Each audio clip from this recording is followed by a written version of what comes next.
coaches are always concerned, I understand. Yeah. But just your thought, second half, as they're trying to make a run? Well, it was how we were turning the ball over. They were just taking it from us. It was just clean steals, you know. The Wilson kid and Uzan, I think we're number one in the nation in fewest turnovers per game, like 8.6 or something like that. But how many we have tonight? We have 14. But you know what? West Virginia deserves a lot of credit for that. You know, the reason they were taking it from us is because they were taking it from us. Number Harris. Here's the problem on the ball. But there's a lot that goes into that. You know, what is it that lifts him up? And it's this crowd. You know, we kept the crowd out of it. And there was no reason for them to believe the first 20 minutes because we played so well. But, hey, in Darren's first year, they'd beaten Gonzaga, they'd beaten Kansas, they'd beaten Arizona, beat Iowa State. There's a reason why. You know, coming in here today, if you'd have told me we were going to win by one, I wouldn't have played the game. Win by 1 point and go home. You've got that 2-game road trip at Kansas and at West Virginia. You know, this ain't no beauty contest. You know, put no pictures beside the score. It's the win. And I'm proud of our kids for coming back. I think they cut it to 5 and had a chance to cut to 3, if my memory's right. They had somebody at the free throw line. Is that right? Yeah. And he missed the 1-and-1, right? And then from there, you know, we got in the fight. You know, they were not in the fight the first half, and we weren't in the fight for the first 7 or 8 minutes of the second half. But you know, it's the first time I've ever been to here. Although this should count something. I'm a huge fan of Jerry West because I'm old enough to have seen him and Wilt Chamberlain play in 1971 against the Knicks with Willis Reed and that bunch. But Jerry West and Sam Jones, watching those on Sunday afternoon with my father. And then my daughter's here, and I had her take a picture of me and Jerry West at statue. But yeah, Darren's done an awesome job. But, you know, it took a lot out of them to get down 20, then come back and cut it to 5. And once we got we needed somebody to step up and make a play.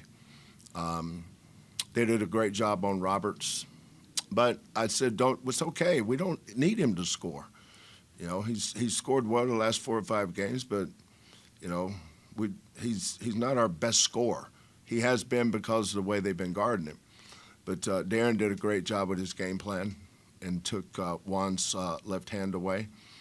And but that opened it up for other guys.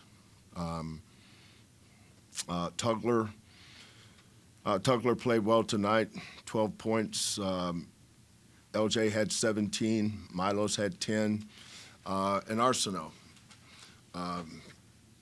Emmanuel Sharp, I probably shouldn't have played him tonight. He didn't play much against Kansas. Probably he wanted to try tonight, but I thought that Arsenault came in and played tough. But it just goes to show you in this league how tough it is to win on the road. You know, I'm proud of the fact that we came in here and held this team to 49 points and won by 14. It didn't feel that way, but I'm sure Darren's proud of his kids' effort coming out of halftime. But they're really athletic, and number 10 and then Hansberry. They started hurting us on that 1-5 pick and roll, and then during one of the timeouts we switched it, and then they started trying to go inside, and then we had to, it was kind of like a chess match there, and we had the last move, and that helped us. For both players, LJ, start with you. See, while you guys could score from the outside, it seems like a lot of times your best play was just getting the ball in the rim and going, getting an offensive rebound and putting it back. I know that's something you guys do well, but how beneficial was that for you guys tonight? I mean, it was huge. Just the second chance shots, I feel like sometimes that's going to be your best looks, just being able to get the ball to the rim.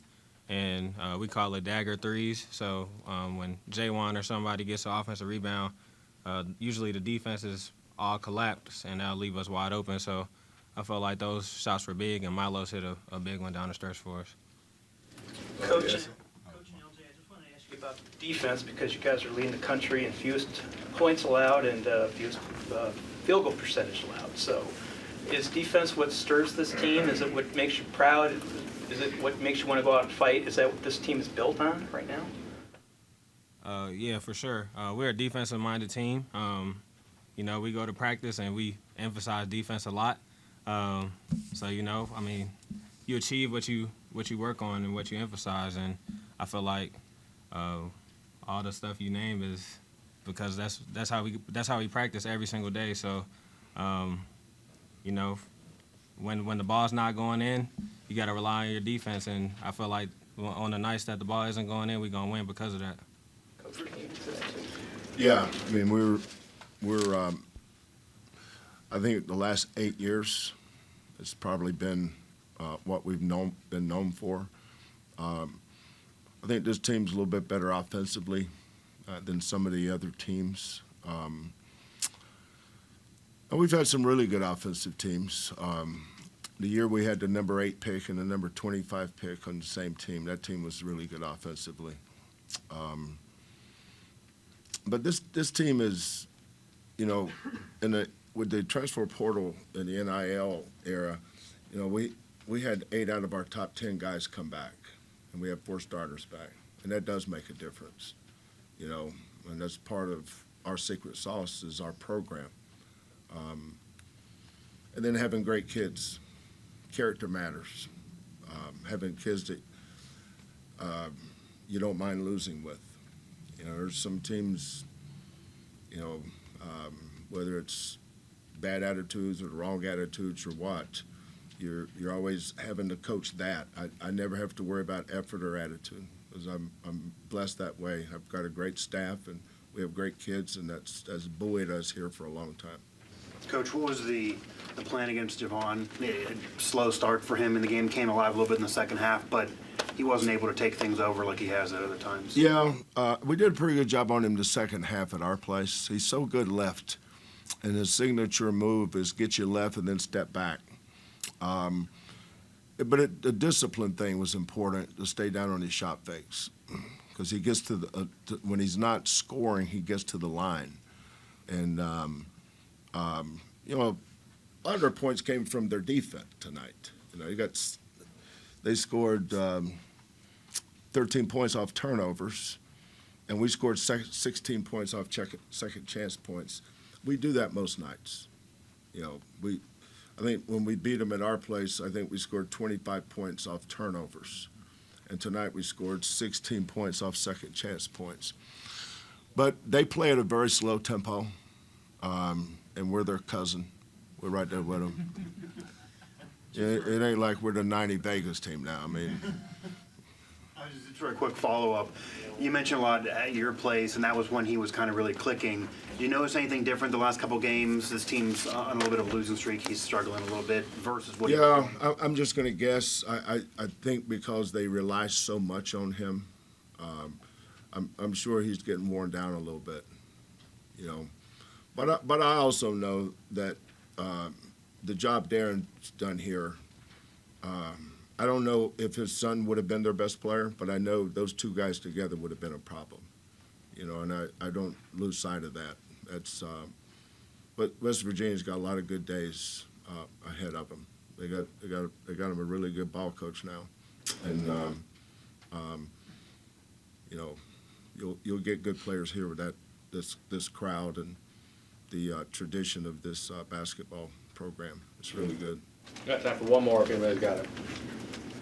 Everybody good? Coach LJ,